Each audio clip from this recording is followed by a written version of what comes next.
1 Pedro, capítulo 4, dos versículos 12 a 19. O tema do nosso sermão de hoje é as provações e o juízo. Passamos a leitura do versículo 12 ao versículo de número 19.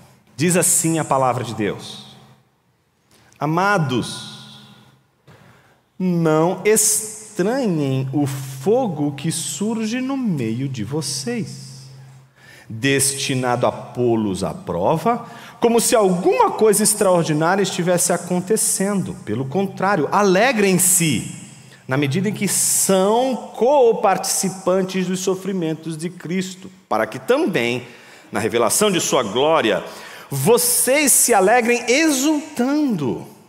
Se são insultados por causa do nome de Cristo, vocês são bem-aventurados, porque o Espírito da glória, que é o Espírito de Deus, repousa sobre vocês.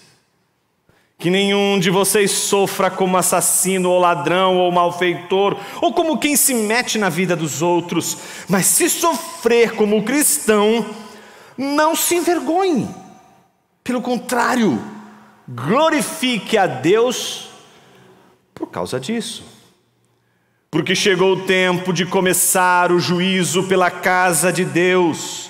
E se começa por nós, qual será o fim daqueles que não obedecem ao Evangelho de Deus? E se é com dificuldade que o justo é salvo, que será do ímpio e do pecador? Por isso, também os que sofrem segundo a vontade de Deus, entreguem sua alma ao fiel Criador na prática do bem. Oremos mais uma vez. Senhor Deus, fale conosco através de Tua palavra, que sejamos alcançados hoje uma vez mais, e que entendendo Tua palavra e devorando ela, possamos não só ter luz na mente, mas ter alimento para a vida. Assim nós oramos em nome de Jesus, Teu Filho. Amém. Há uma doutrina muito importante das Escrituras que diz respeito àquilo que os teólogos chamam de antropologia bíblica. A antropologia bíblica, que se distingue da antropologia como uma ciência, como a gente conhece hoje, orientada pelas ciências sociais, a antropologia bíblica ela é orientada pelo próprio adjetivo que ela possui, que é a Bíblia. E a Bíblia nos oferece a humanidade representada em duas uniões. E não existe uma terceira, e tampouco existe uma neutra. A posição dos homens no mundo é sempre uma posição de união, seja aquele que primeiro nos representou na desobediência no Éden, que é Adão, seja na representação que fazemos daquele que, em obediência, nos representa diante de Deus, que é Cristo Jesus. Portanto, é a união com Adão, ou a união com Cristo, que determina o nosso ser no mundo. Ou somos homens unidos a Adão, ou somos homens unidos a Cristo, ou somos homens meramente numa solidariedade da raça, representados meramente por Adão, ou somos representados por Cristo. Por isso a doutrina da união com Cristo é tão importante, porque Deus, quando olha para a humanidade, enxerga na humanidade Adão e Cristo. Não enxerga você meramente, não enxerga seu nome, não enxerga meramente quem você é na sua particularidade. É claro que Deus conhece você na sua particularidade. Se Ele conhece cada vírus, se Ele conhece cada átomo, se Ele conhece cada partícula, não conheceria quem é você? A Bíblia diz que sabe Deus você pelo nome que você realmente tem, não o nome que lhe deram, que pode outras pessoas também ter. Várias pessoas podem se chamar João, várias pessoas podem se chamar Pedro, várias pessoas podem se chamar Jonas. Mas aquele nome que diz respeito à sua única identidade, Deus sabe.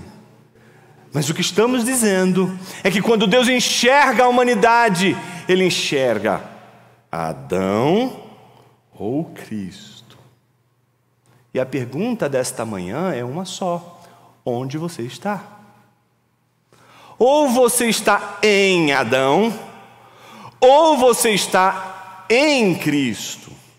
Essa doutrina da união com Cristo não só nos coloca debaixo do privilégio de hoje podermos dizer que obedecemos a Deus por meio de Cristo, como também nos serve para enxergarmos que se tornamos um com Cristo na vitória do Cordeiro, somos também um com Cristo em seus sofrimentos.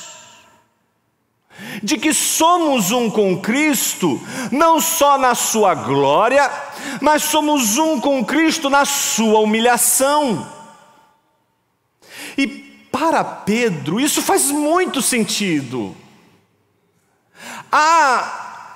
No mundo que vivemos, o grande desafio de nos posicionarmos ou em Adão ou em Cristo. E Pedro sabia muito bem o que significava posicionar de um lado ou do outro. Pedro, embora quisesse participar da realeza de Cristo, dos benefícios do reinado de Cristo, que é o Messias, conforme ele mesmo havia proclamado,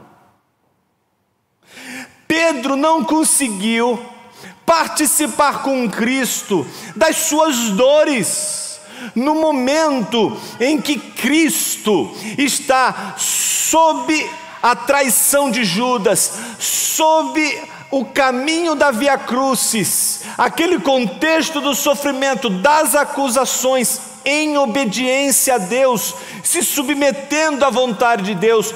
Quando Pedro é inquirido, quando Pedro é questionado por aqueles que insultam a Jesus, por aqueles que blasfemam contra Cristo, Pedro não se identifica com Cristo. Ele quer estar com Cristo, nos benefícios que Cristo traz para a vida, mas ele ainda não queria estar com Cristo, quando estar com Cristo significa trazer para a vida os sofrimentos de Cristo na vida. Me dirijo a você que quer de Cristo apenas a realeza, mas não o serviço. Me dirijo a você que quer com Cristo não só o reinado, mas você que também quer com Cristo o serviço. Me dirijo aos dois.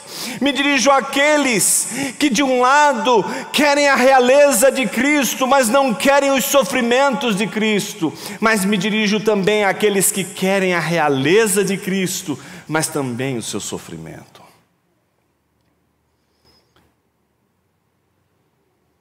Há muitas razões pelas quais nós queremos nos separar de Jesus na hora do sofrimento. E as razões Pedro mesmo nos dá nas atitudes dele. Ele quer salvar a sua própria vida. Mas a Bíblia nos ensina que aquele que quer salvar a sua própria vida vai perdê-la. No reino de Deus, não nos salvamos, somos salvos. No reino de Deus, a salvação não é obra das suas mãos. A salvação não depende de você. A salvação não depende das suas capacidades. A salvação depende da misericórdia e da graça de Deus, e é por ela que somos salvos. Mas Pedro até então não tinha entendido isso. Então, ele não quer enfrentar, junto com a salvação com Cristo, os sofrimentos que decorrem justamente do fato de ele estar unido a Cristo. E por uma razão muito simples: Pedro tem medo. Nossa vida é atravessada por medo. Nossa vida é atravessada pelo pavor. Temos medo do que vai nos acontecer. O tempo todo estamos apavorados com as notícias. O tempo todo nos apavoramos com as possibilidades que temos de sofrer.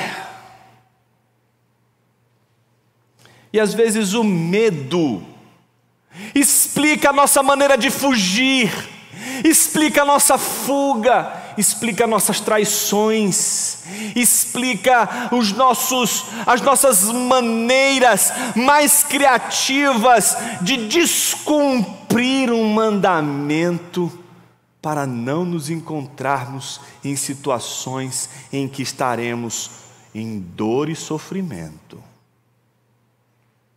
A grande verdade é que se pudermos fazer tudo para evitar o sofrimento, faremos. Mas será que é esta a maneira de viver daqueles que estão unidos a Cristo? Não. E é isto que o texto de hoje nos mostra. O texto de hoje nos mostra que a diferença entre os sofrimentos decorrentes da obediência de Adão e os sofrimentos decorrentes da obediência de Cristo são distintos. Os sofrimentos decorrentes da desobediência de Adão não escondem em si o tesouro da alegria no Senhor, mas os sofrimentos decorrentes da obediência de Cristo são aqueles que, quando padecemos, encontramos neles o tesouro da alegria do Senhor. Você vai sofrer, seja como descendente de Adão, seja como descendente de Cristo. Se você sofrer como descendente de Adão, não haverá no final de todo esse sofrimento alegria no Senhor. Mas se você sofre na descendência de Cristo, na união com Cristo, você encontrará a alegria do Senhor em meio ao sofrimento. Essa é a lição que o texto de hoje nos mostra. E nos mostra a partir de 3 partes que podemos identificar claramente nesse texto. Primeiro, as provações. Elas refletem a maneira pela qual Deus ensina o povo de Deus, o seu povo, a encontrar alegria no sofrimento. Então, as provações, versículo 12 a 16. O juízo, versículos 17 a 18, porque ninguém ficará ausente do juízo e do julgamento divino. E encerraremos com o versículo de número 19, que é de uma beleza fundamental para esse texto, que reflete a figura do fiel Criador. Então, a primeira parte dedicada às provações, versículos 12 a 16. Segunda parte, versículos 17 e 18, dedicada ao juízo. E o versículo 19, dedicado ao fiel Criador. Comecemos com as provações. A primeira parte é uma parte em que Pedro, nesse discurso que ele faz, dirigindo-se agora à igreja, e é um discurso de conclusão dessa etapa da sua exortação, antes de se dirigir a uma outra classe da igreja. Ele se dirige a esta igreja, em primeiro lugar chamando-a de amados, mostrando, portanto, que ele está se dirigindo aos domésticos da fé, aqueles que são cristãos, aqueles que são filhos de Cristo, nesse sentido, de estarem em Cristo, de serem representados por Cristo e não mais como filhos de Adão.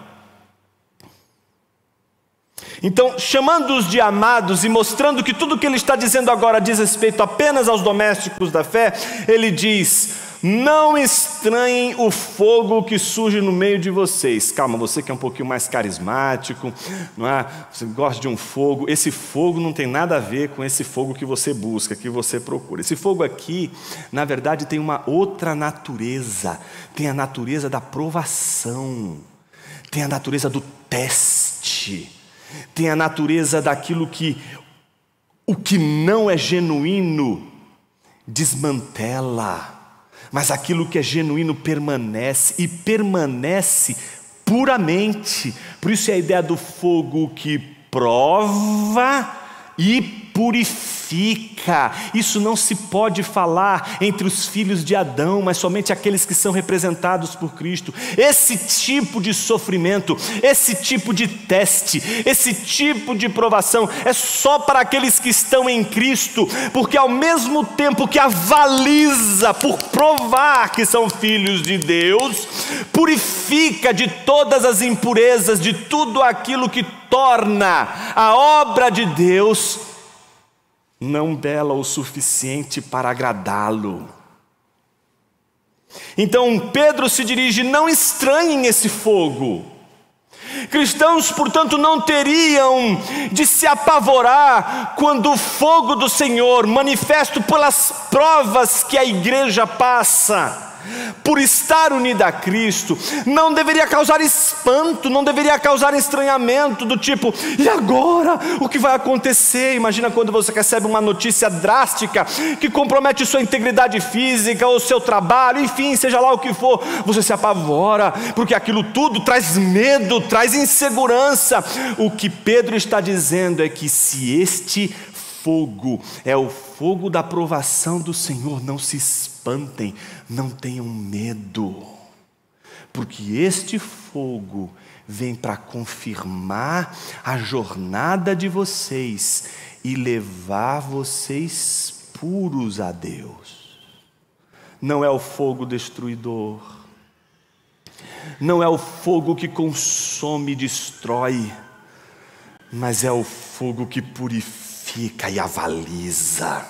Por isso Pedro diz: não estranhem o fogo que surge no meio de vocês, destinado a pô-los à prova, como se alguma coisa extraordinária estivesse acontecendo. Ou seja, não se espantem com isso. É normal o povo de Deus peregrinar sobre essas chamas, é normal a igreja transitar por essas chamas, é normal a igreja viver nessas chamas. É nessas chamas que a igreja é forjada, é nessas chamas que o caráter da igreja é forjado ao caráter de Cristo. É nessas chamas que a igreja encontra a purificação e o aval divino para a sua obra no mundo.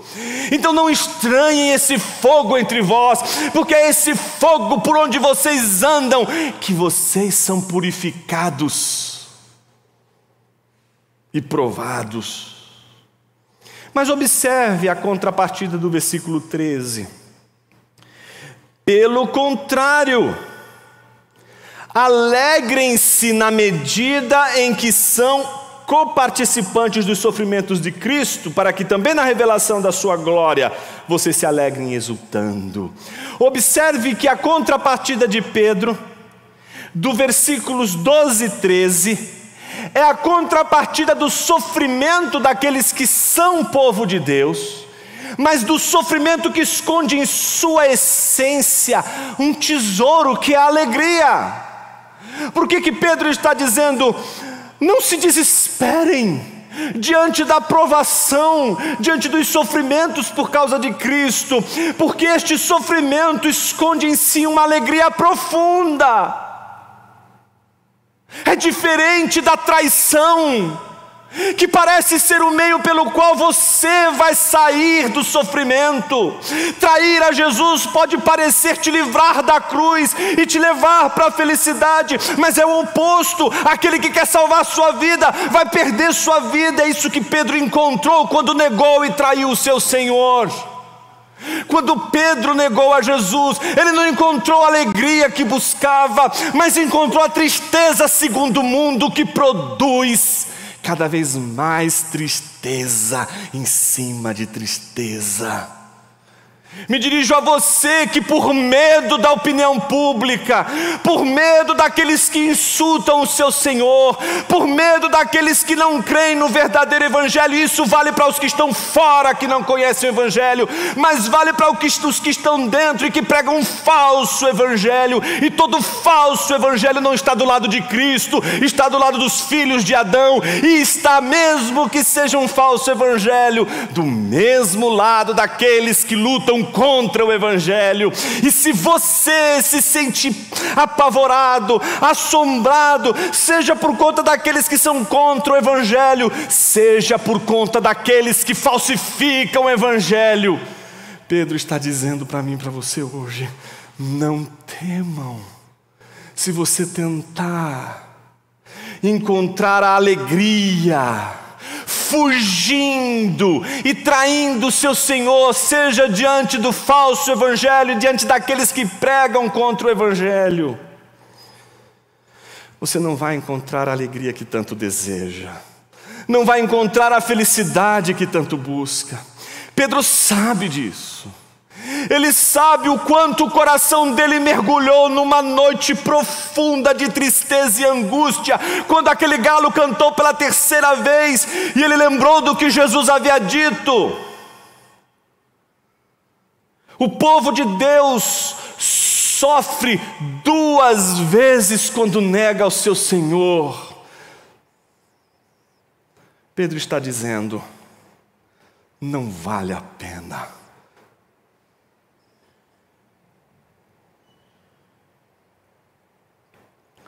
Porque o sofrimento que decorre da nossa união com Cristo, nosso compromisso com o Evangelho, ele esconde nele uma promessa de felicidade. Mas Pedro não só fala isso, além de mostrar que o sofrimento conduz à alegria, versículos 12 e 13, o versículo 14, ele chega a dizer, com todas as letras, qual o motivo que representaria uma tentação para aqueles que estão sofrendo por causa de Jesus. Observe o que ele diz no versículo 14: se são insultados por causa do nome de Cristo. Pronto, parece que aqui Pedro já está dizendo o que está acontecendo ali. Parece que agora a gente já consegue entender o que estava acontecendo. Puxa, então aqueles cristãos, aquela igreja estava sendo insultada, estava sendo humilhada, estava sendo envergonhada, estava sendo perseguida por causa da fidelidade a Cristo, por causa da fidelidade ao Evangelho. Sim, é disso que Pedro está falando. Pedro então se dirige à igreja dizendo: se são insultados por causa do nome de Jesus, Pedro está dizendo: vocês são bem-aventurados. Bem-aventurados, gente, é a abertura, é a introdução do sermão mais incrível que um pregador já pregou na face da terra, que é o sermão que Jesus entregou, o chamado sermão da planície, o sermão do monte, o sermão da montanha. É neste sermão que Jesus abre dizendo: quem são os bem-aventurados, quem são os macarioi, quem são os felizes, quem são os alegres. São bem-aventurados, são felizes, são alegres. Quem? Aqueles que, sofrendo por causa do Evangelho, permanecem fiéis a Jesus Cristo, permanecem fiéis ao Evangelho. Há, portanto, uma promessa de felicidade para aqueles que forem fiéis a Jesus Cristo e ao seu Evangelho.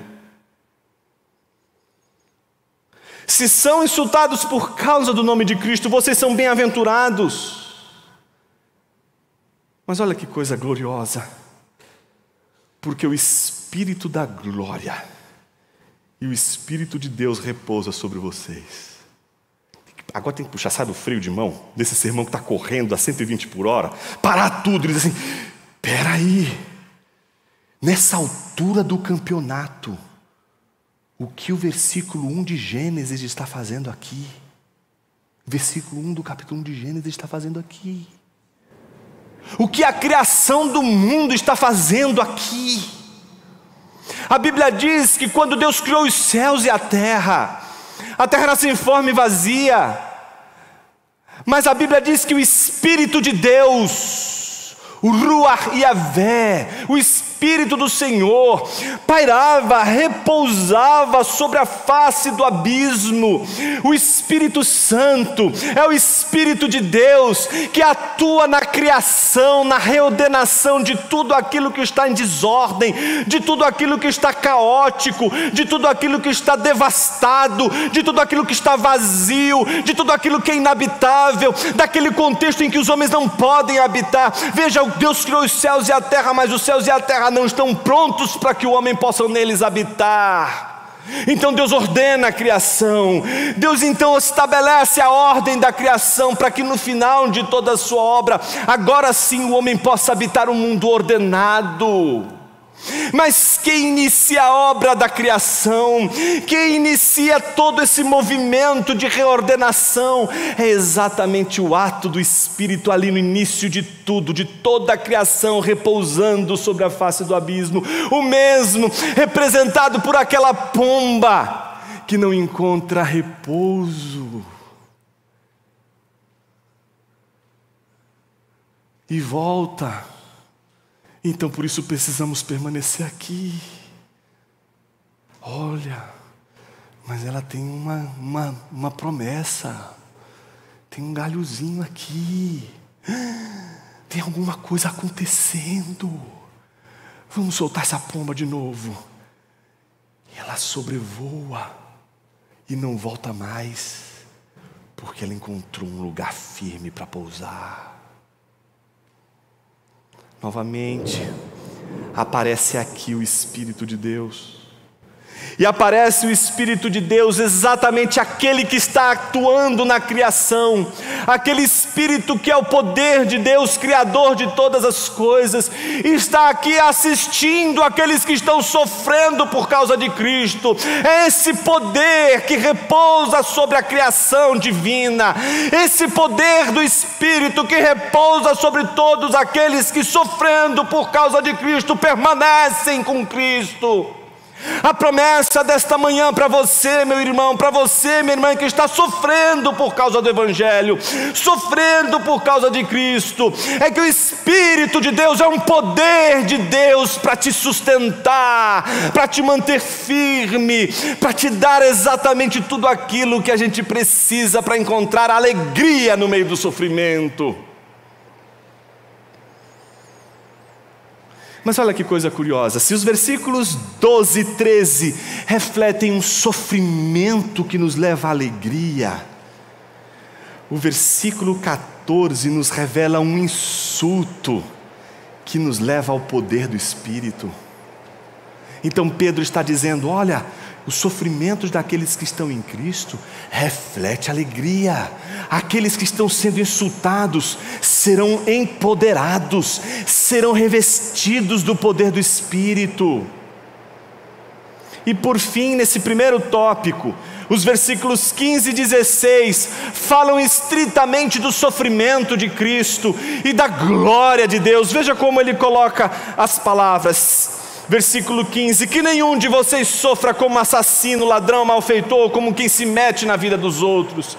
Pedro está dizendo que vocês não sofram pelos atos ruins que vocês realizaram, que vocês não sofram por aquilo que de fato devem sofrer porque fizeram mal, mas que se vocês tiverem que sofrer, não sofram por desobediência a Deus, mas que vocês sofram por obediência a Cristo. Que se houver sofrimento em nossas vidas, que não seja decorrente das nossas desobediências, mas que seja única e suficientemente decorrente da obediência a Cristo. Mas se sofrer como cristão, não se envergonhe. Veja com que autoridade Pedro pode dizer isso. A autoridade daquele que teve vergonha de seu Senhor, que quando identificaram com Cristo pelo seu jeito de falar, pelo seu jeito de agir, ele quis se distanciar de Cristo, quis não ser confundido com Cristo, teve vergonha do seu Senhor. Então Pedro sabe a tentação que é justamente se livrar do sofrimento de estar um com Cristo por causa da vergonha. Talvez o maior desafio dos cristãos seja a vergonha que eles têm do seu Senhor, porque o seu Senhor não se confunde com o Senhor deste mundo. A nossa tentação é que Jesus Cristo seja parecido com o Senhor deste mundo, mas a nossa maior tristeza é que parece que o mundo conhece mais o nosso Senhor e sabe mais quem Ele é do que nós que o seguimos. Eles parecem saber mais quem é o nosso Senhor, na medida em que eles rejeitam o nosso Senhor. e nós parecemos saber muito menos quem é o nosso Senhor, quanto mais temos vergonha do nosso Senhor quando Ele é afrontado e insultado por aqueles que são contra o nosso Senhor. Então Pedro sabe que a grande batalha do cristão é aqui dentro, é a aceitação, o temor dos homens, é ser aceito pela sociedade, ser aceito por aqueles que não compartilham a sua fé e que são a grande maioria, ter um palanque para que possam nos aplaudir. Então Pedro sabe dessa nossa tentação, sabe do nosso pavor de ser excluído, de ser rejeitado. Então ele está dizendo com todas as letras: não se envergonhe. Pelo contrário, alguém poderia dizer: então o que fazer? Pedro está dizendo: glorifique a Deus por causa disso. Dê glórias a Deus pelo fato de você estar sofrendo por causa do Evangelho e por causa do seu amor a Cristo, e não por causa da sua desobediência a Ele. Dê glórias a Deus todas as vezes que você estiver em humilhação por causa do seu Senhor. Dê glórias a Deus todas as vezes que a dor da sua alma representar não a dor da maldade que está no seu coração, mas aquela dor que é decorrente do fato de ser fiel ao seu Senhor. Ditas estas coisas, Pedro então precisa agora, depois de falar das provações, dizer algo sobre o juízo. Porque alguém poderia simplesmente perguntar: mas Pedro, eu sei que eu vou encontrar alegria, mas que proveito eu vou ter de tudo isso? Para que sofrer tanto? Para que se submeter a este sofrimento? Qual é o resultado de tudo isso? Pedro vai lançar o segundo argumento, que está nos versículos 17 e 18, que é o argumento do juízo. Veja o que ele diz: porque chegou o tempo de começar o juízo pela casa de Deus. Há dentro da tradição do Antigo Testamento sempre essa visão, mesmo em Ezequiel, em Jeremias, você vai encontrar esse movimento de que todas as vezes que Deus instaura e quer instaurar a purificação do seu povo, e a purificação do seu povo não implica algo somente do seu povo, mas de todas as nações.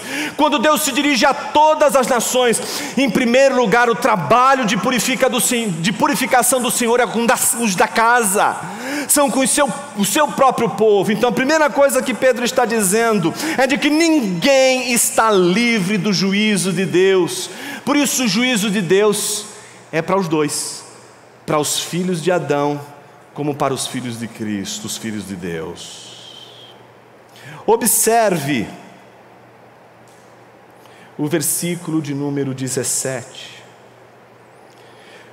Porque chegou o tempo de começar o juízo pela casa de Deus, e se começa por nós. Qual será o fim daqueles que não obedecem o Evangelho de Deus? E se é com dificuldade que o justo é salvo, que será do ímpio e do pecador? Então todos serão julgados. E aqui, meus irmãos, é necessário que a gente tenha em mente que o julgamento não é ainda a condenação meramente, mas é julgamento.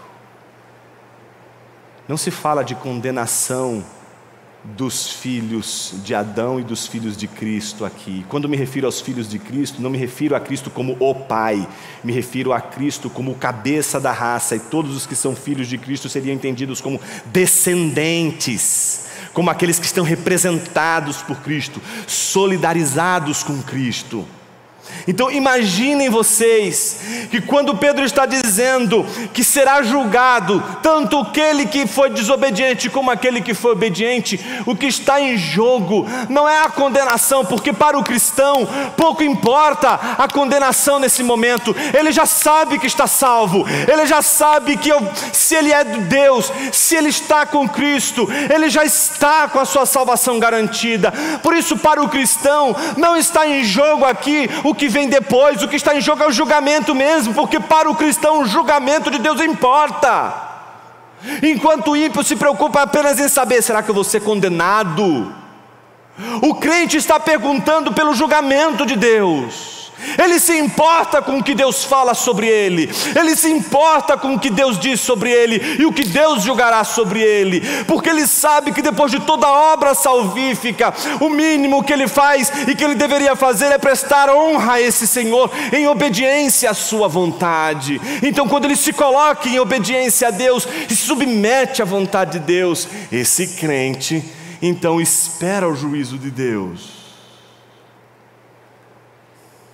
Por isso que há uma diferença entre seja bem-vindo e pode participar das bodas e apartai-vos de mim.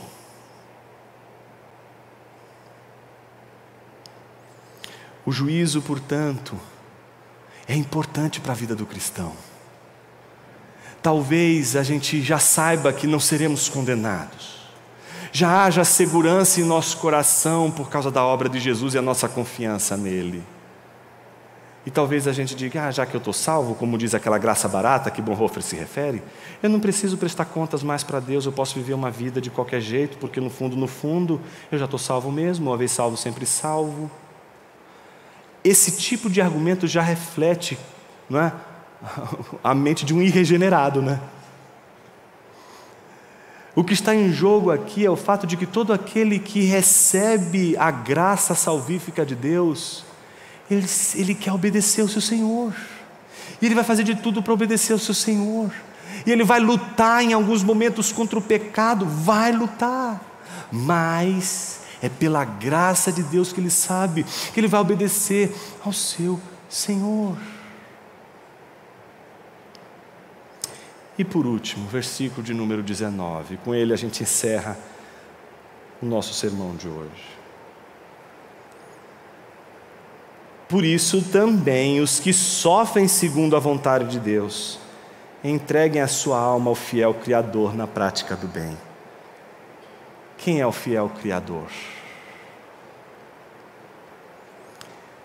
Se você lembra da cruz, daquele momento em que Jesus está sendo propício a Deus por nós, vertendo o seu sangue, sofrendo a maior de todas as humilhações, e ele olha para os seus algozes, aqueles que o ferem. Jesus diz: Pai, perdoa-lhes porque não sabem o que fazem. Mas é o mesmo Cristo que diz: Pai, entrego a ti o meu Espírito, em suas mãos entrego o meu Espírito. A confiança de que tudo aquilo que está sendo feito em obediência a Deus. Portanto, Pedro não está dizendo assim: gente, somos a comunidade que adora sofrer. Qual é o próximo sofrimento que a gente vai encontrar na frente? Eu não vejo a hora de ver o próximo. Se esse aqui já foi doído, imagina o próximo. Eu não estou ansioso para a próxima aprovação. Não, Jesus, a palavra de Deus não está dizendo: olha, somos a comunidade que adora sofrer e vamos sofrer o tempo todo porque isso é maravilhoso. Pedro está dizendo que nós devemos ser a comunidade que sofre por causa da vontade de Deus.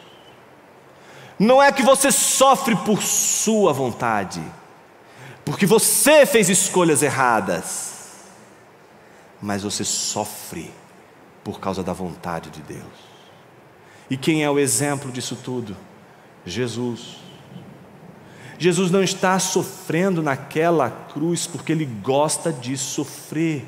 Jesus está sofrendo com a consciência de que ao sofrer, ele está fazendo a vontade do Pai. E ao fazer a vontade do Pai, Cristo sabe que toda a sua alegria, todo o seu gozo deve estar nas mãos do seu Senhor.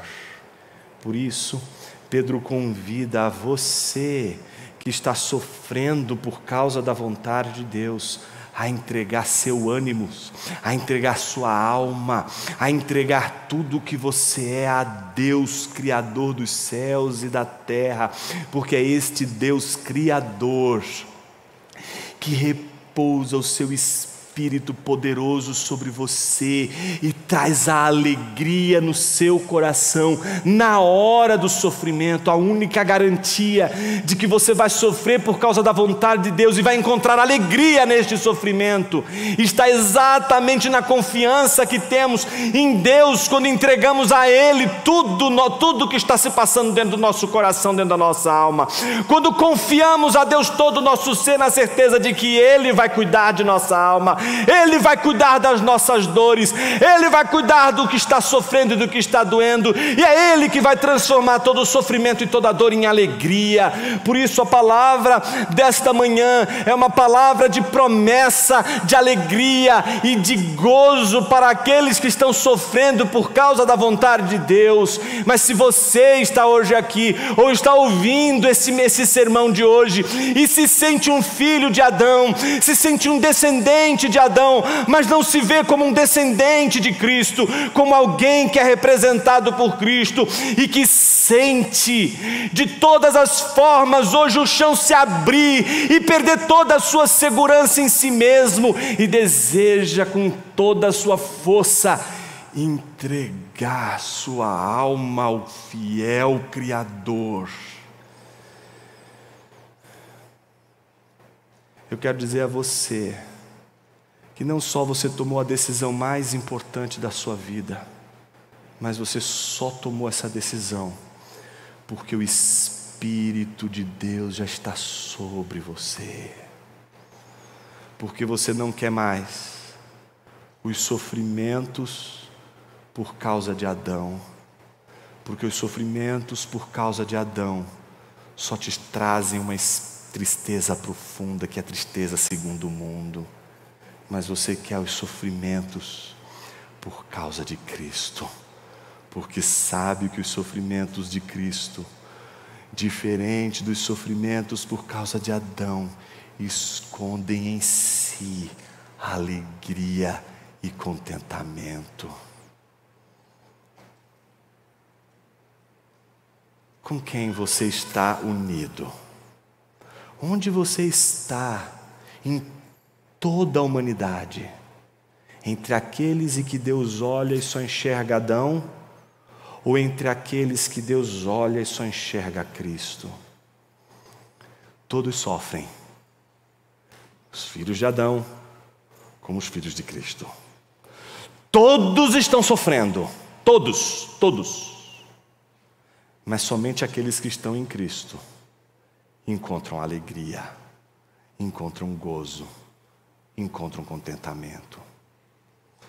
Jonas, tenho vivido uma tristeza profunda. Aquela tristeza que não é segundo Deus, mas aquela tristeza segundo o mundo. Sei que as provações me provam e me purificam para me apresentar puro a Deus, mas elas doem. Eu sei que você está sob tentação. A tentação de jogar tudo para o alto. A tentação de dizer isso aqui não faz sentido. A tentação de eu não quero mais sentir esse negócio. Não quero mais ser rejeitado. Não quero mais sentir essa dor. Não quero mais sentir esse estranhamento. Mas eu quero dizer para você que está sob essa tentação de que a peregrinação ela pressupõe esse estranhamento. Se um dia, aqueles que já tiveram essa experiência, ou de morar fora, de interagir com uma outra cultura, você vai perceber a primeira coisa que você não se sente deles. Por isso, quando você volta para o seu país, você é mais misericordioso com os estrangeiros que estão aqui, porque você sabe o que é ser estranho. Você sabe o que é ser o outro e não ser um deles. Mas se você se sente assim, um peixe fora d'água, você se olha no mundo e diz assim, eu não consigo me identificar, mas ao mesmo tempo você tem um senso de sobrevivência e quer se salvar.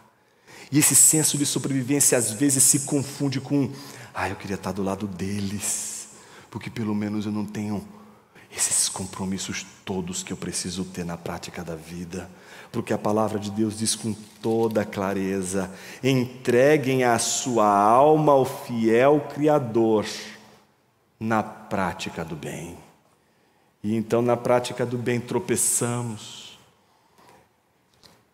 e julgamos que talvez seja melhor fugir a ter que enfrentar a oposição, os insultos e a vergonha. Minha palavra para você nesta manhã é: persevera. Você é peregrino, está numa terra estranha.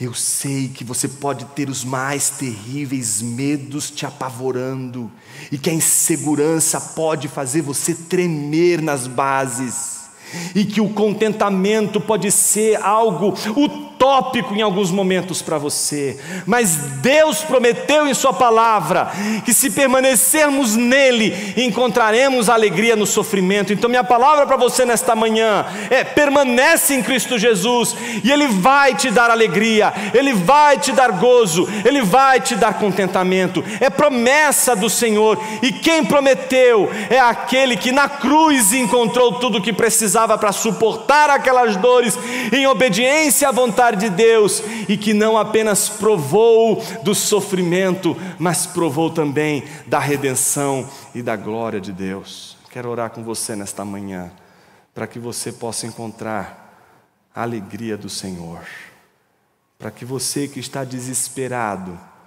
porque não consegue encontrar na prática do bem uma razão para continuar praticando o bem, porque você faz as contas e diz: aquele desgraçado prospera e eu não. Para que você possa dobrar os joelhos hoje e dizer: Senhor, do que vale o tesouro do dinheiro perto do tesouro da alegria e do contentamento no Senhor? Deus cuidará do seu povo. Oremos.